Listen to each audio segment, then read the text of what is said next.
Albert Einstein pernah berkata, kegilaan adalah melakukan hal yang sama berulang-ulang dan mengharapkan hasil yang berbeda.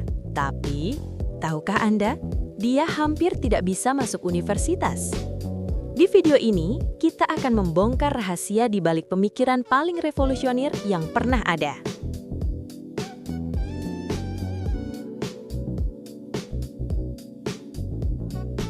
Di lorong waktu yang membentang dari tahun 1879 hingga 1955, ada sebuah nama yang bergema melampaui batas-batas sains, Albert Einstein.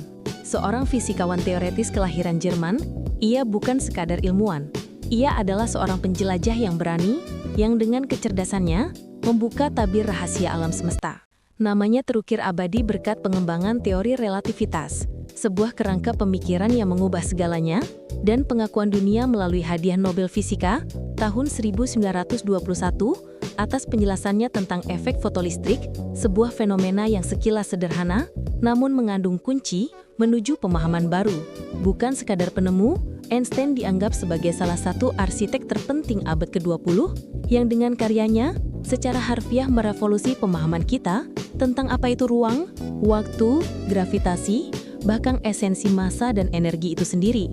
Sebuah kebenaran fundamental yang terangkum dalam rumus ikonis E sama dengan mc².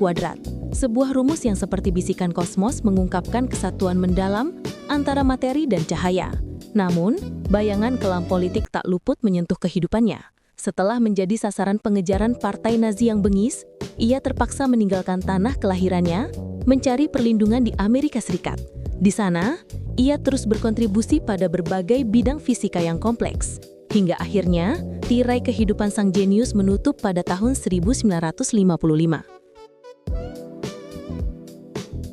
Kisah ini dimulai dari kelahiran yang sederhana pada 14 Maret 1879 di Ulm, Jerman. Seorang anak bernama Albert lahir dari Hermann Einstein dan Pauline Koch. Hanya setahun kemudian, keluarga kecil itu pindah ke Munich, di mana Albert muda menjejakkan kaki di bangku sekolah dasar Katolik. Sejak usia dini, ada percikan yang tak terbantahkan dalam dirinya. Bakat luar biasa dalam matematika dan fisika mulai terpancar, bagai bintang yang berkedip di kegelapan. Namun, jalan seorang jenius tak selalu mulus. Pada usia 16, ia mencoba peruntungannya di Politeknik Federal Swiss di Zurich, sebuah lembaga bergengsi yang kini dikenal sebagai ETH. Namun takdir memiliki rencananya sendiri. Ia gagal dalam ujian seni liberal, sebuah kemunduran yang mengirimnya ke Aarau, Swiss, untuk menyelesaikan pendidikan menengahnya. Barulah pada tahun 1900, ia berhasil meraih gelar mengajar dari ETH, dan setahun kemudian, pada 1901, ia resmi menjadi warga negara Swiss, seolah-olah babak baru telah dimulai. Lalu datanglah tahun yang kini dikenal sebagai Tahun Keajaiban 1905. Dalam rentang waktu yang singkat, seolah-olah gerbang pengetahuan telah terbuka lebar di hadapannya, Einstein menerbitkan 4 makalah fundamental yang mengguncangkan dasar-dasar fisika. Makalah pertama membuka tirai pada sifat ganda cahaya, menunjukkan bahwa ia terkadang berperilaku seperti aliran partikel atau kuanta, sebuah ide yang berani. Yang kedua, menawarkan sebuah teori mendalam tentang keberadaan atom, yaitu unit terkecil materi yang tak terlihat. Makalah ketiganya bagai petir di siang bolong, memperkenalkan prinsip relativitas, sebuah konsep yang akan mengubah persepsi kita tentang alam semesta, dan yang keempat puncaknya, mengungkap kesetaraan massa dan energi, sebuah kebenaran fundamental yang diabadikan dalam rumus E sama dengan mc². Sebuah rumus yang, seperti bisikan kosmos, mengungkapkan kesatuan mendalam antara materi dan cahaya. Namun, bayangan kelam politik tak luput menyentuh kehidupannya. Setelah menjadi sasaran pengejaran partai Nazi yang bengis, ia terpaksa meninggalkan tanah kelahirannya, mencari perlindungan di Amerika Serikat. Di sana, ia terus berkontribusi pada berbagai bidang fisika yang kompleks, hingga akhirnya, tirai kehidupan sang jenius menutup pada tahun 1955. Dari sanalah ia terus mengembangkan teori relativitas, baik yang khusus maupun yang umum, sebuah mahakarya yang tak hanya merevolusi, tapi mendefinisikan ulang pemahaman kita tentang ruang itu sendiri, tentang waktu yang tak terhindarkan, dan tentang tarikan gravitasi yang misterius. Dan jangan lupakan, hadiah Nobel Fisika yang ia terima pada 1921 bukan semata-mata pengakuan, melainkan sebuah penegasan atas penjelasannya tentang efek fotolistrik, sebuah batu penjuru yang menjadi landasan bagi pengembangan teori kuantum yang penuh teka-teki. Namun, kontribusinya tak berhenti di situ.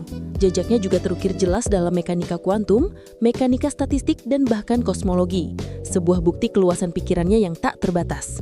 Perjalanan hidupnya, seperti banyak yang luar biasa, penuh dengan bayang-bayang. Setelah terpaksa meninggalkan Jerman karena ancaman Nazi, ia menghabiskan sisa hidupnya di Amerika Serikat, terus meneliti dan mengajar di berbagai universitas. Namun, di balik semua kejeniusannya, ada beban yang berat. Einstein adalah pendukung perdamaian yang teguh, dan ia merasa bertanggung jawab atas potensi kehancuran bom atom yang mengerikan, sebuah senjata yang karyanya secara tidak langsung turut memicu pengembangannya dan digunakan dalam Perang Dunia Kedua. Akhirnya pada 18 April 1955, di Princeton, New Jersey, pada usia 76 tahun, napas terakhir sang jenius pun terhela. Hari ini, Albert Einstein dihormati bukan hanya sebagai ilmuwan paling berpengaruh, melainkan juga salah satu pemikir paling brilian yang pernah menginjakan kaki di bumi. Namanya Einstein telah menjadi lebih dari sekadar nama. Ia adalah sebuah sinonim, sebuah lambang abadi bagi kecerdasan yang melampaui batas, sebuah misteri pikiran yang mungkin tak akan pernah sepenuhnya kita pahami.